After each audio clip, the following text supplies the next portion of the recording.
সাদা আছে 15, হ্যাঁ। আপনি যতটুকু বীজ রাখবেন। আচ্ছা, মার্কেটে শোনো। সময় বাবড়ে প্রায় 50 দিনের মতো বয়স হয়ে গেছে, এখনো ফ্লাওয়ারিং আসে নাই। তাহলে বোঝা যায় এটা কোন একবারে এই আপনার এই যে আচ্ছা ঠিক আছে, আপাতত নিচে আর একটা বিষয় যদি আপনার এই যে এটা হোক আর এটা হোক, আমার কথা আপনি টরিস করে কোনো সমস্যা নেই, এগুলো তো আপনার লাভ, কিনা লাগবে না তো আপনি।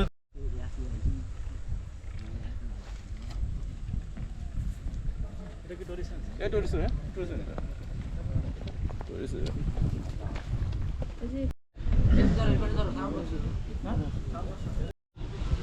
উপস্থিত সম্মানিত কৃষকবৃন্দ, ইলেকট্রনিক্স এবং পিএর মাঝে উপস্থিত আছেন তেল জাতীয় ফসল উৎপাদন বৃদ্ধি প্রকল্পের ফাতেমা কাউসার মিশু স্যার, মাহবুব আলম রনি স্যার এবং আমি মোহাম্মদ আখতারুজ্জামান মিয়া, কৃষি সম্প্রসারণ অফিসার।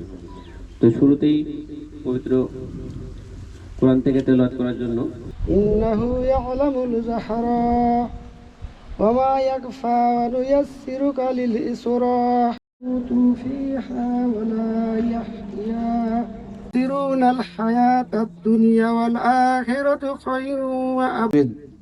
জনাব মোহাম্মদ হাসানুজ্জামান পরে ধান কাটার পরে 6 দিন কি 7 দিন পরে বান্দা হয়ে যাওয়ার পরে ওই সার দিয়েছিলাম আমি। যদি আমরা 18,000 হেক্টর জমিতে বিঘায় রূপান্তরিত করি তাহলে 5,40,000 বিঘা জমি আসে। এই 5,40,000 বিঘা জমিতে যদি আমরা সরিষা করতে পারি তাহলে প্রতি বিঘাতে যদি 4 মণ সরিষা হয় তাহলে আমরা এটার যে মূল্য পাই সেটা হচ্ছে 21.60 কোটি টাকা। 21.60 কোটি টাকা। মনিটরিং অফিসার স্যার এবং সভাপতি হিসেবে রয়েছেন উপজেলা কৃষি অফিসার মাহবুব আলম রনি এবং কৃষি সম্প্রসারণ অফিসার এবং আমার সামনে উপস্থিত কৃষক ভাই ও বোনেরা, যে আমার বাড়ি মানে রোপা আমন যখন করব সেটা কোন জাত লাগাবো। রোপা আমন যদি আমি আগাইতে না পারি তাহলে কিন্তু মাঝখানে সরিষা ঢুকাইতে পারবো না।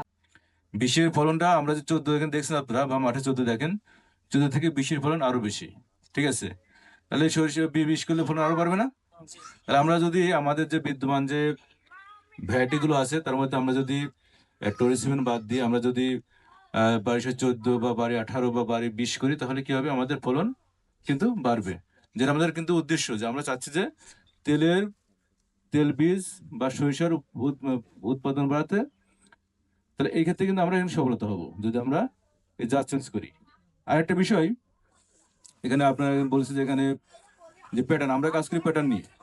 এখানে একটা প্যাটার্ন দেখছেন যে আপনার এখানে প্রথমে রূপামন, তারপরে পতিত বা ফাঁকা, তারপরে কি আপনার কোন ইরি ধান বা বোরো ধান, তাই না? এই যে এই জমি কত 18,000 হেক্টর। আচ্ছা, 18,000 হেক্টর জমিতে সরিষা করা সম্ভব হবে না, কারণ বৃষ্টিপাত হয় এবং যেগুলো নিচু এলাকা সেখানে। তো আমরা যদি এটাও ব্যবহার করি তাহলে আমাদের ওই সময় অনেকটা কভার করা যাবে।